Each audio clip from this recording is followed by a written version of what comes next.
Hello everyone, कैसे हैं आप सब लोग। आशा करती हूँ सभी लोग स्वस्थ मस्त और व्यस्त होंगे, अपने जीवन में बहुत ही बेहतर कर रहे होंगे और अभी तक चैनल को सब्सक्राइब कर लिए होंगे। अगर नहीं किया तो फौरन चैनल को सब्सक्राइब करिए, वीडियो को लाइक और शेयर कर दीजिए, अपने फ्रेंड्स के साथ भी शेयर कर दीजिए ताकि उन्हें भी ये बिहार टीचर वैकेंसी के बारे में पता चल सके।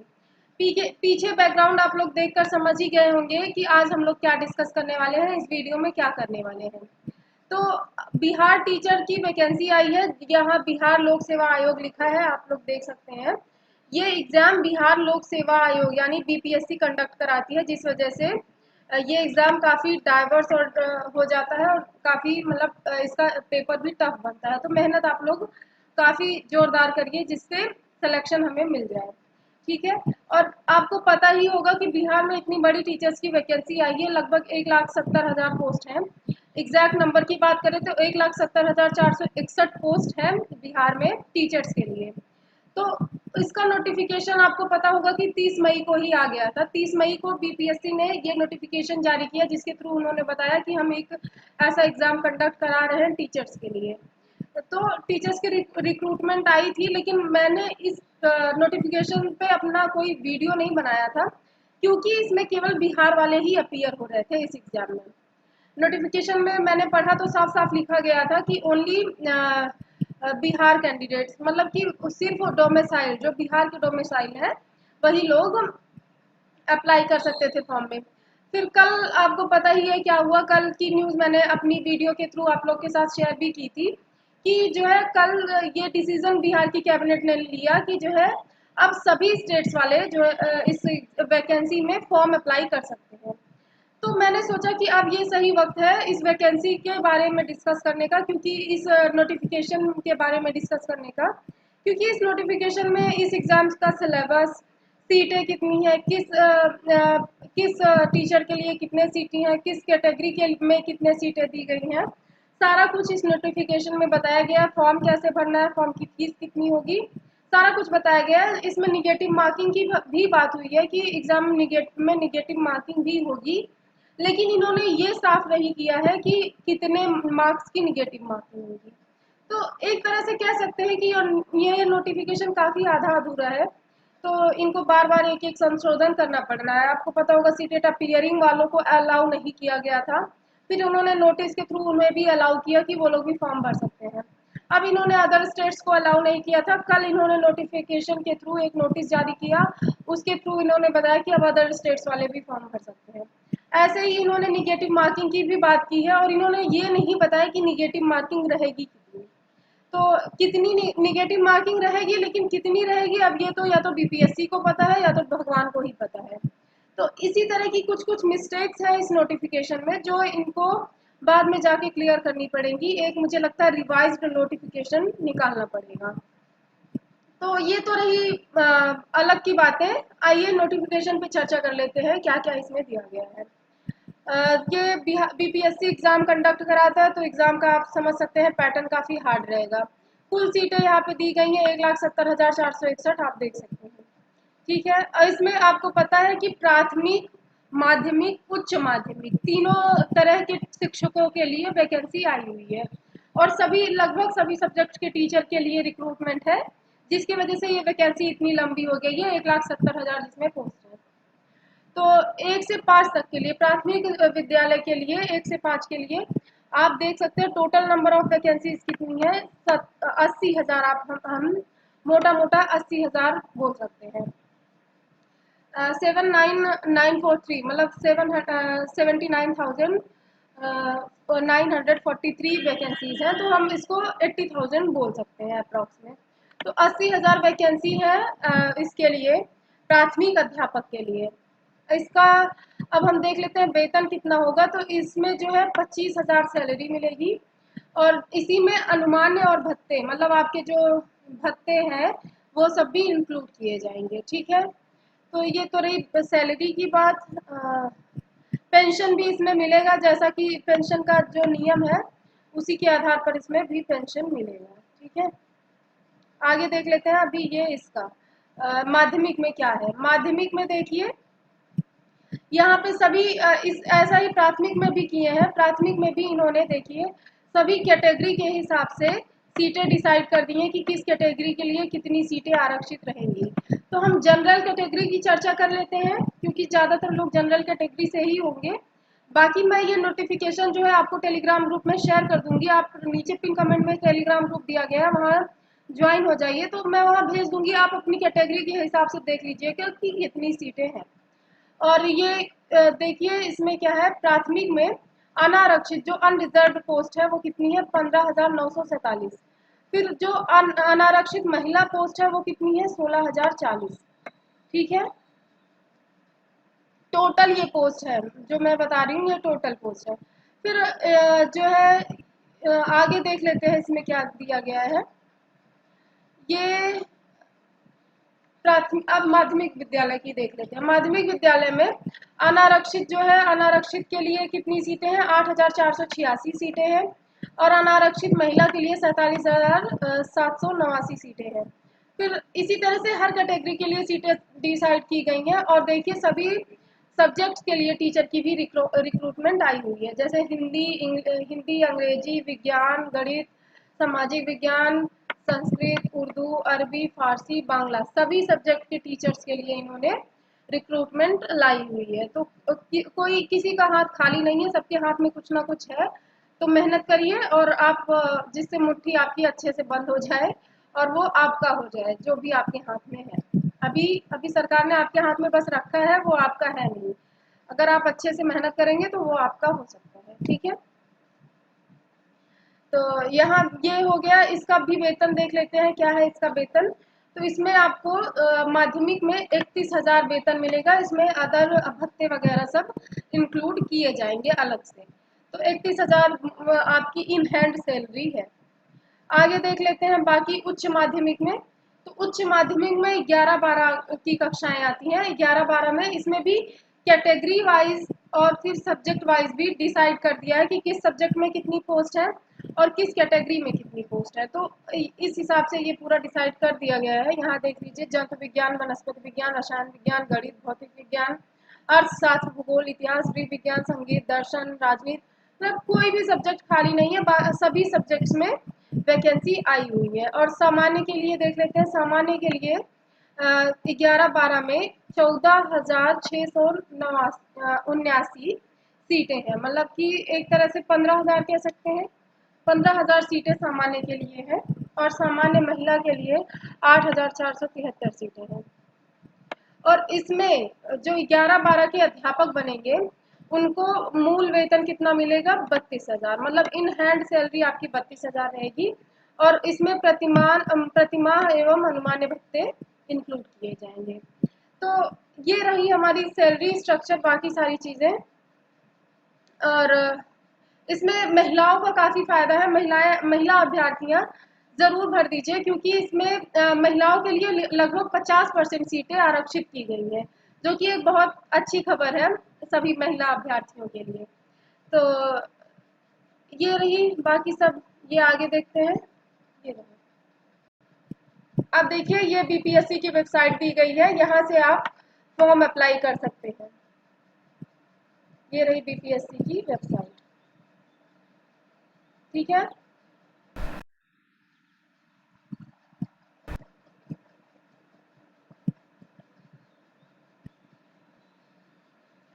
अब यहाँ देखिए कि संख्या औपचारिक अनुबंध है जो घट बढ़ सकती है। जो सीटों की संख्या दी गई है ये घट बढ़ सकती है। और मैंने पहले ही आपको बता दिया कि आप अप्लाई फॉर्म जो है यहाँ से कर सकते हैं बीपीएससी की वेबसाइट पे। अगर आपको फॉर्म भरने में कोई दिक्कत आए, कोई परेशानी आए, कमेंट बॉक्स में बताइएगा, मैं वो दूर करने की कोशिश करूंगी, या मैं अपना फॉर्म खुद ही भरते हुए आपको वीडियो दे दूंगी, जिससे आप अपना फॉर्म आसानी से भर सकें घर बैठ के। ठीक है, फिर इतनी बातें क्लियर है। तीसरा पॉइंट क्या है, अभ्यर्थी की संख्या के अनुरूप परीक्षा का संचालन एक से अधिक चरणों में आयोजित की जा सकती है। मतलब अगर संख्या ज्यादा हुई तो परीक्षा एक से अधिक शिफ्टों में या एक से अधिक दिनों में की जा सकती है। तो वही उन्होंने पहले ही स्पष्ट कर दिया है, क्लियर कर दिया है। ठीक है, ये सब तो इन्होंने अच्छा ही किया, बढ़िया किया है। बाकी आगे देखते हैं। विद्यालय अध्यापक पद पर नियुक्ति हेतु अनिवार्य अर्हता, एलिजिबिलिटी की बात आ गई। ये देखिए, यहाँ पहला पॉइंट है, भारत का नागरिक हो। भारत के नागरिक तो हम सभी है, फिर क्या दिया था, बिहार राज्य का स्थायी निवासी हो। और यही स्टेटमेंट कल के संशोधन में, जो मैंने अब इस पे डिटेल वीडियो भी बनाया है, आप अगर ना जानते हो तो आप जाके देख सकते हैं। तो यही जो बिहार राज्य का स्थायी निवासी हो, इसको इन्होंने हटा दिया है कि बिहार राज्य का स्थायी निवासी हो या ना हो तब भी काम चल जाएगा, लेकिन भारत का निवासी होना चाहिए। तो ये बात ठीक है, अप्लाई हो रहा है। फिर क्या है, विद्यालय अध्यापक के पद पर नियुक्ति हेतु राष्ट्रीय अध्यापक शिक्षा परिषद द्वारा समय समय पर शैक्षणिक योग्यताएं धारित होती है, जो प्रति निम्नवत है। तो ठीक है, ये बात भी ठीक है। अब यही जो नीचे दिया गया है, ये BEd DLEd के बारे में दिया गया है कि 50% डिग्री मार्क्स हो इसके, इस डिग्री के साथ या इसके साथ। तो ये सबके पास होगा BEd DLEd, या इसमें से कुछ ना कुछ BTC वगैरह सबने किया होगा। तो ये BEd वालों के लिए यहाँ पे लिखा गया है कि 50% अंकों के साथ स्नातक, स्नातक मतलब ग्रेजुएशन, तथा शिक्षा स्नातक मतलब वही BEd। तो ये सबके पास होगा, अपना वो फॉर्म भर सकते हैं। परंतु फिर अब ये यहाँ इंपॉर्टेंट पॉइंट आ गया, ध्यान से सुनिएगा। पर इसमें क्या है, स्नातक उपाधि प्राप्त हो, ठीक है। फिर 1 से 5 तक पढ़ाने के लिए अध्यापक के रूप में नियुक्ति की जा सके, किंतु इस प्रकार के नियुक्ति मूल विद्यालय के रूप में नियुक्ति 6 महीने के लिए, यहाँ ये देखिए, यही पॉइंट मैं बताने की आपको कोशिश कर रही थी कि 6 महीने के लिए ब्रिज कोर्स कराया जाता है, सेतु पाठ्यक्रम ब्रिज कोर्स। यही जो BEd वाले हैं, उनको अगर उनकी नियुक्ति हो भी जाती है तो उसके बाद 6 महीने के लिए ब्रिज कोर्स कराया जाता है, जो कि एकदम सामान्य सी बात है। इसमें आपको कुछ भी सोचना नहीं है, वो सरकार अपने तरफ से कराती है, कराएगी तो आप कर लेंगे, उसमें कुछ भी दिक्कत वाली कोई बात ही नहीं है। पहले सिलेक्शन लिया जाए, पहला मोटो तो वही है ना, ठीक है। तो फिर अब नेक्स्ट चलते हैं, नेक्स्ट पॉइंट। ये यहाँ पे कुछ भी ऐसा खास नहीं है, इसको हटा देते हैं। वही सारी चीजें हैं, ब्रीच कोर्स के बारे में सारा कुछ लिखा है। ये 11-12 से संबंधित, जैसे वहां दिया गया था 50% फिर BEd, वैसा ही सभी प्राथमिक, माध्यमिक, उच्च माध्यमिक के लिए दिया गया है। तो सारी चीजें वही हैं, सब्जेक्ट के हिसाब से चेंज हुई हैं, बाकी सारी चीजें वही हैं। ये सब कुछ इम्पोर्टेंट नहीं है। आ जाते हैं हम इम्पोर्टेंट पॉइंट पे। ये आ गया हमारा इम्पोर्टेंट पॉइंट जो हमें दिखाना है। ये रहा, राज्य सरकार और केंद्र सरकार द्वारा समय समय पर आहूत शिक्षक पात्रता परीक्षा। प्राथमिक शिक्षक के लिए, जो प्राथमिक शिक्षक यानी 1 से 5 तक के लिए पेपर 1 अथवा बी टेट, मतलब कि बिहार का जो टेट होता है पेपर 1 पास हो। तो बिहार वाला टेट तो आई डोंट थिंक किसी ने दिया होगा। तो सीटेट तो सभी पास होंगे, सीटेट पेपर 1 सबका क्लियर होगा। तो जिनका सीटेट पेपर 1 क्लियर है वो प्राथमिक शिक्षक भर्ती 1 से 5 तक के लिए भर सकते हैं, जिसमें 80,000 सीटें हों। फिर क्या है, दूसरा, माध्यमिक विद्यालय अध्यापकों के लिए एस्टेट पेपर 1 एवं उच्च माध्यमिक विद्यालयों के लिए एस्टेट पेपर 2 उत्तीर्ण होना चाहिए। कर दिया ना खेला, खेला हो गए, मतलब खेला हो गया यहाँ पे। एस्टेट यानी स्टेट टेट, मतलब जो स्टेट का, जो जिस स्टेट की वैकेंसी है। और इस अभी तो आपको पता ही है बिहार की वैकेंसी है, तो बिहार टेट पेपर 1 पास हो तभी आप माध्यमिक शिक्षा में भर सकते हैं फॉर्म, अदरवाइज नहीं भर सकते। उसी तरह ही उच्च माध्यमिक में भी दिया गया है कि आप स्टेट टेट पास हो, यानी कि बिहार का टेट पेपर 2 आप अगर पास हैं तभी आप जो है फॉर्म भर सकते हैं उच्च माध्यमिक में, अदरवाइज नहीं भर सकते। तो ये यहाँ पे मुझे लगता है ये दोनों में सिर्फ बिहार वाले ही भर पाएंगे, अदर स्टेट्स वाले किसी ने बिहार का टेट तो दिया नहीं होगा। फिर सीटेट सबने लिया है, तो सीटेट के लिए सिर्फ इन्होंने प्राथमिक में सीटेट अप्लाई करने के लिए कहा है। तो फिर आप एक तरह से मान के चलिए कि आप सिर्फ सीटेट ही पास हैं, तो फिर सिर्फ प्राथमिक में ही भर सकते हैं, जिसमें 80,000 पोस्टें हैं, 80,000 सीटें हैं। तो ये रही एक इम्पॉर्टेंट बात, इसको मैंने बता दिया। अब ये मेन इम्पॉर्टेंट बात यहाँ पे आ गया। लोग पूछ भी रहे थे, जीमेल पे मेरे बहुत सारा ये क्वेश्चन है कि जो है मैम मेरा BEd लास्ट सेमेस्टर है या मेरा BEd फाइनल ईयर है, तो मैं क्या फॉर्म भर सकती हूँ? बिल्कुल भर सकती हैं। यहाँ देखिए, जिनका BEd लास्ट सेमेस्टर है वो फॉर्म भर सकते हैं, बशर्ते क्या है कि आपका एग्जाम 31 अगस्त से पहले पहले पूरा हो जाए। और यहाँ मैं एग्जाम की बात कर रही हूँ, रिजल्ट की नहीं।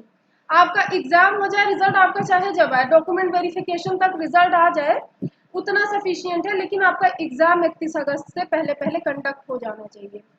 तो बस इतनी सी शर्त है, और मुझे लगता है सारी यूनिवर्सिटीज 31 अगस्त से पहले पहले तो एग्जाम कंडक्ट करा ही देंगी।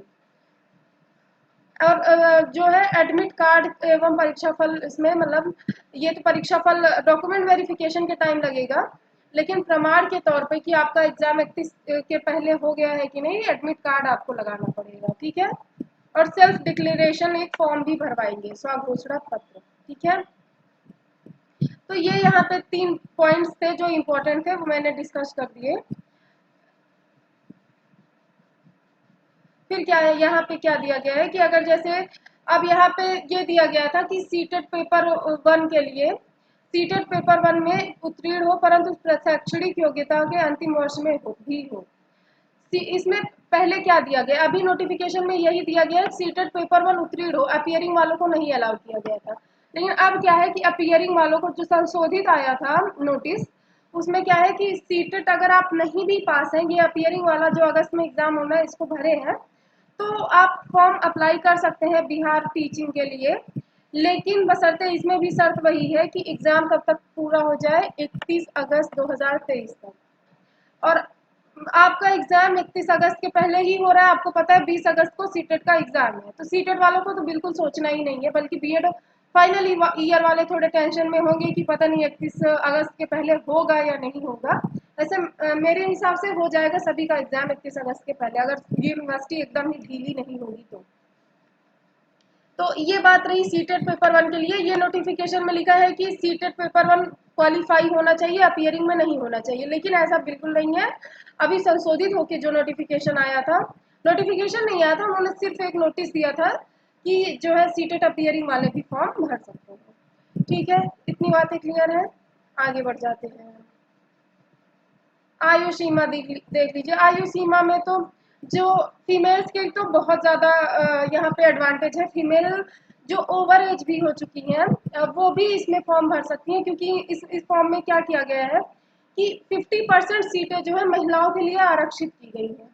तो महिलाओं की तो एकदम बल्ले बल्ले है, वो खुशी से झूम रही होंगी, क्योंकि 50% सीटें बीपीएससी ने महिला अभ्यर्थियों के लिए आरक्षित की है। और जो ओवर एज हो चुकी है महिलाएं, वो भी फॉर्म भर सकती हैं, क्योंकि हो सकता है हो जाए। कट ऑफ तिथि, इसमें एज रिलैक्सेशन भी है कैटेगरी के हिसाब से। 35 वर्ष पिछड़ा वर्ग, अत्यंत पिछड़ा वर्ग के लिए, महिला एवं अनारक्षित के लिए 40 वर्ष, फिर अनुसूचित जाति के लिए 42 वर्ष। इस तरह से एज रिलैक्सेशन भी है, आप अपने एज के अकॉर्डिंग नोटिफिकेशन में पढ़ लीजिएगा, टेलीग्राम ग्रुप ज्वाइन कर लीजिए, वहां मैं इसको शेयर कर दूंगी। फिर आयु सीमा में छूट के बारे में भी यहाँ दिया गया है। छूट दिनांक 1/8/2023। इनका सारा काम कहाँ से हो रहा है, 1/8/2023 से, मतलब कि अगस्त में। एक अगस्त ही तो आएगा आई थिंक। 1 अगस्त के पहले पहले आप जो है 10 वर्ष की छूट दी जाएगी एज में, तो उसके लिए बताया कि 1/8/2023 से एज काउंट होगी, ठीक है। ये भी थोड़ा इंपॉर्टेंट पॉइंट था, मैंने बता दिया इसका। ये सब ठीक है, ये सब कुछ मतलब का चीज़ नहीं है। आ गए हम लोग सिलेबस पे। सिलेबस इसी वीडियो में अगर डिस्कस करेंगे तो बहुत लंबा हो जाएगा, सिलेबस के लिए एक अलग वीडियो बना देंगे, क्योंकि सिलेबस अच्छे से डिस्कस करना चाहिए।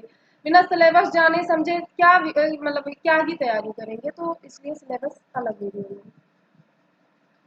और इसमें सबसे मेन बात, सबसे इम्पोर्टेंट बात, इसमें कोई साक्षात्कार नहीं होगा, ये सबसे अच्छी बात है इसमें, ठीक है। मेधा सूची इसमें भी मतलब वो बनाई जाएगी, मेरिट लिस्ट, उसके हिसाब से सिलेक्शन होगा, एग्जाम पे ही ओरिएंटेड होगा, लेकिन मेरिट लिस्ट बनाई जाएगी, ठीक है। आगे देख लेते हैं क्या है इम्पोर्टेंट।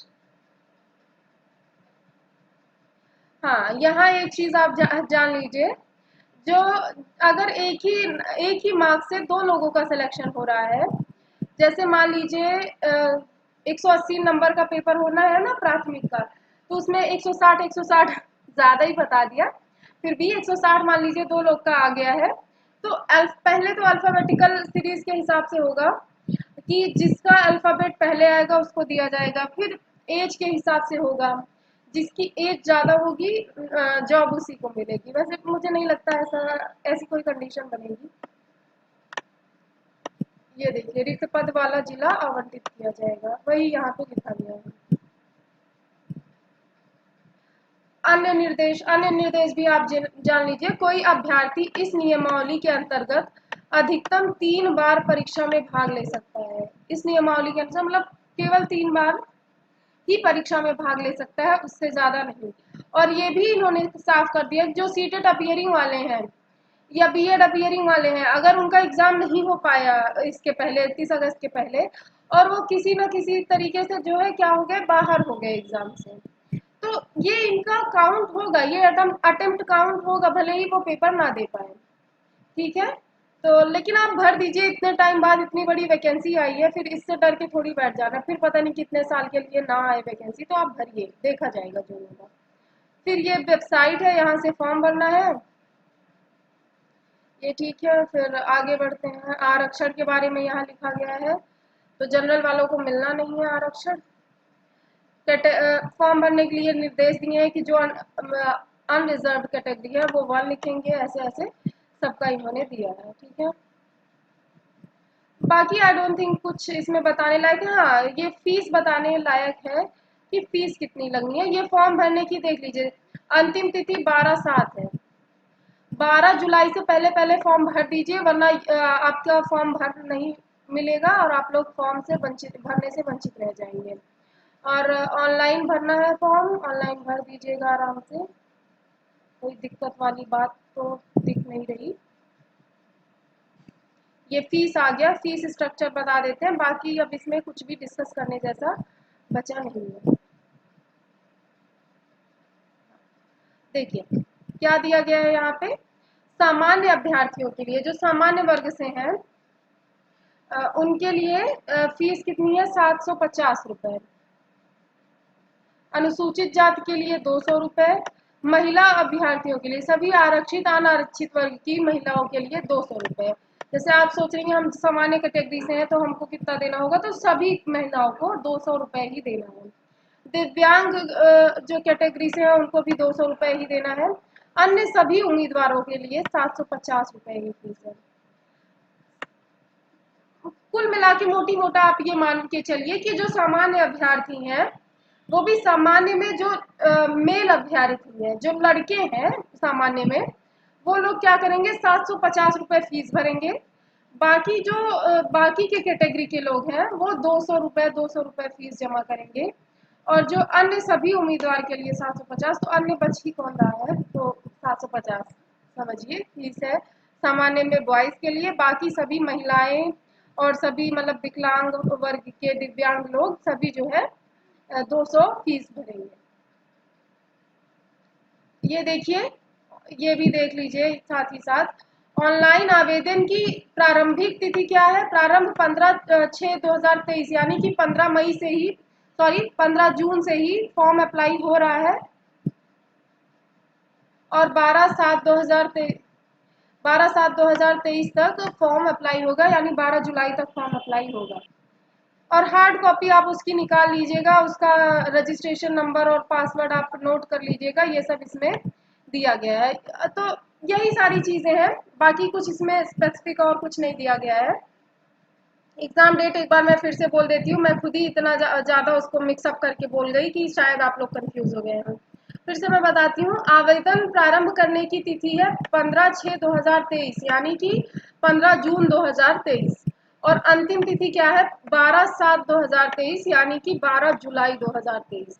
तो बिहार टीचिंग एग्जाम के लिए 15 जून से एग्जाम फॉर्म भरने के लिए स्टार्ट हो चुका है, और 12/7 यानी 12 जुलाई तक फॉर्म भरा जाएगा। तो आप जल्दी से जल्दी फॉर्म भर दीजिए, अब हमारे पास वक्त ज़्यादा नहीं बचा गया है। तो आज की वीडियो में इतना ही। अगर वीडियो पसंद आई हो तो लाइक शेयर और सब्सक्राइब जरूर कर लीजिएगा। आपका जो भी डाउट हो कमेंट बॉक्स में डाल दीजिएगा, मैं आंसर करने की पूरी कोशिश करूंगी। और वीडियो में बस इतना ही। बहुत बहुत धन्यवाद वीडियो में अंत तक बने रहने के लिए। आज की वीडियो में बस इतना ही डिस्कस करेंगे। अगली वीडियो जो आएगी उसमें हम लोग बीपीएससी द्वारा जो सिलेबस जारी किया गया है उसको डिस्कस करेंगे। तो आप सभी को बहुत बहुत धन्यवाद। जय श्री राम, मिलते हैं अगली वीडियो में।